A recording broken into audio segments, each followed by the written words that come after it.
Ang programang ito ay rated SPG. Striktong patnubay at gabay ng magulang ang kailangan. Maaaring may masiselang tema, lengguwahe, karahasan, sexual, horror o droga na hindi angkop sa mga bata.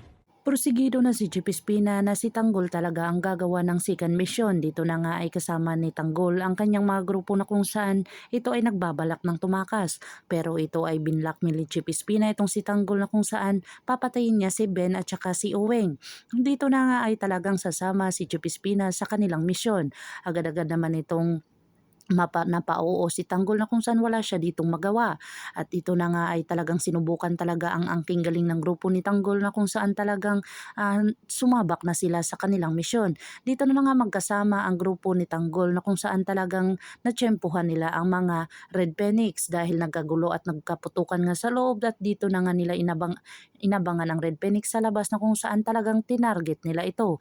Napatay ang lahat ng mga Red Phoenix na kung saan talagang na ang mga parak ay ando na rin. Dito na nga sila hinabol ng mga parak kung saan tatakas na dapat sila ni Tanggol ay talagang natira pa sila dito ni Rigor. Dito na agad-agad na talagang rumesbak itong si Chief Espina dahil sa mga sinabi nila ni Enteng na patay si Rigor ay nahuli si Tanggol na kung saan talagang bumaba itong si Chief Espina at talagang niresbakan itong sila ni Rigor.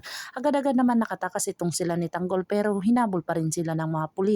Dito na nga sila pinaghahabol ng mga pulis at kung saan talagang dilubyo ang nangyari sa kanila at hinabol pa rin sila kahit saan sila pumunta. Pero nakatakas talaga sila ni Tanggol kung saan talagang hindi na sila mahabol ng mga pulis. Dito na nga ay talagang narinig ni Rigor na kung saan talagang Tanggol ang pangalan. Dito niya na kinumpirma sa kay Mando na kung saan ang kaibigan niyang sumama sa misyon. Dito na sila talagang naging positibo na si Tanggol talaga ang kanilang target. At agad-agad naman itong nagpautos na talagang sundan ito. At dito na nga ay hinadismaya nga sila na talagang masundan at masakop ang talagang may-ari ng mga tao na iyon na kung saan talagang si Tanggol ang nasa punot dulo at kung saan narinig pa nila sa isang tao. Talagang porsigido itong si Supremo na itakas itong si Amanda. Agad-agad namang pinasabog ang isang banda kung saan doon nakatutok ang mga tao. At agad-agad naman itong nagpunta sa kwarto ni Amanda at kung saan niligtas nila ito at napatumba nila ang mga tauhan ni Agustus na kung saan ang tauhan ni Agustus ay tumawag sa kanya. Dito na nga ay talagang bumalik itong si Agustus doon sa hospital kung saan nakaalis na ito.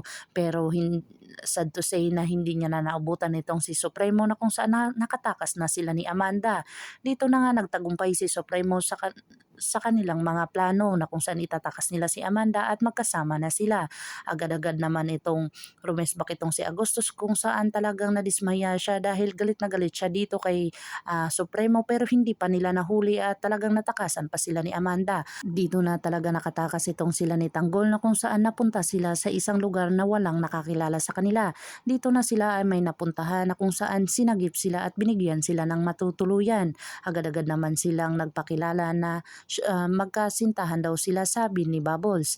At agad-agad naman itong na-develop si Tanggol dahil sa talagang napaka sexy nitong si Bubbles na kung saan talagang mabibighani itong si Tanggol. Dito na talaga sa kanilang may nangyari na kung saan makakalimutan kaya ni Tanggol itong si Mokang na kung saan si Mokang ngayon ay bumalik na sa Quiapo na kung saan talagang galit na galit si Tinding sa kanya dahil sa ginawa niya kay Tanggol na iniwan niya sa ere si Tanggol at nagpakasal pa sa iba.